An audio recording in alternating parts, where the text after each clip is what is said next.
Payg'ambarimiz alayhissalomdan so'raganda bir sahoba kelib, "Mani pulim ko'payib qoldi ya Rasululloh sollallohu alayhi vasallam, nima qilay?" deganlarda, "O'zingga sarfla" dedi. Inson tabiatan o'zi uchun sarflaydi birinchi. O'z ehtiyoji uchun sarflaydi dunyosini. Agar ortib qolsa, ota-onangga dedilar. Ulardan ortsa ahlinga, oilangga, aka-uka, qo'm qarindosh, qo'ni-qo'shni, ulardan ham ortsa ma'shita dedi, xohlaganingni qil kelgin dedi. Ya'ni unda ham gunoh qil degani emas, ya'ni xohlagan joyga sarfla. Qiyomatda azizlar, inson hamma sarflagan tiyinimiz uchun javob beramiz ekan, ammo ota-onaga sarflaganga javob bermaymiz ekan. Ota-onaga sarfni hisob qilmaylik ekan.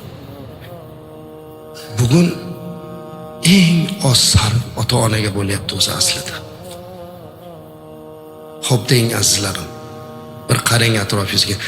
Boy badavlat kimsalar, yigitlar o'zicha zo'r qilyapman deb o'ylayapti.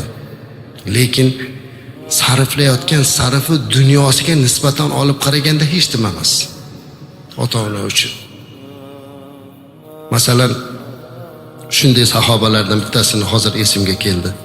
Usoma ibn Zayd radhiyallohu anhu.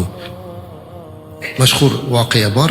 Bir kuni Umma Aymana o'tirib o'g'liga aytdiki, "O'g'lim shu jammor yoki jimmor ikki xil aytilsa kerak, jammor yoki jimmor deyilar edi.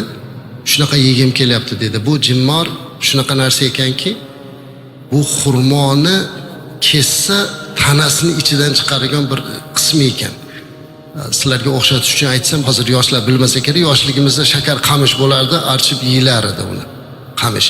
Xuddi shu qamishga o'xshagan narsa xurmoning tanasining ichida bor. Endi onalari o'tirib shundan yegisi kelibdi-da, "O'g'lim shu jimmor yegim kelib ketdi" debdi. Uyida bir dona xurmosi bor ekan. Bu xurmo o'sha davrda 1000 dirhamlik xurmo ekan, juda qimmat xurmo. Eng qimmat shundan tirikchilik qiladi, boshqa tirikchilik yo'q. Shuni xurmosini sotib tirikchilik qiladi. O'g'li, "Yeysizmi onajon?" debdi. "Ha, yegim kelyapti." Shunda darani qirqib o'sha joyini chiqarib berib. Odamlar kelib, "Bundan tirikchilik qilyapti, seni boyligini" deganda, onam so'rasa, qo'limda imkoniyatim bor bo'lgan hamma narsani beraman, men buni to'xtata olmayman dedi. Ammo bugun nima qilyapmiz onamiz uchun? Hech biror marta onamizdan nima yegis kelyapti deb so'radikmi? Ba'zi kitoblarda aytadi, ota-onani deydi, farzanda 40 ta haqqi bor deydi. Shundan 10 ta haqqlarida mol ustidagi haqqi. O'sha ota-ona xohlagan narsani olib berish, mol mulkini ota-onasiga xohlagancha tasarruf qilish imkoniyatini berish. "Otajon, onajon, moli dunyoyim sizga fido, mendan so'ramang" deyish kerak.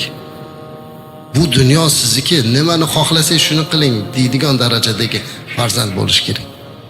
Ularda xohlagan narsasini kiydirish va o'zidan oldin ota-onani muqaddam qo'yish deydi. Siz o'zingizdan oldin uni xohlagan narsasini so'rang.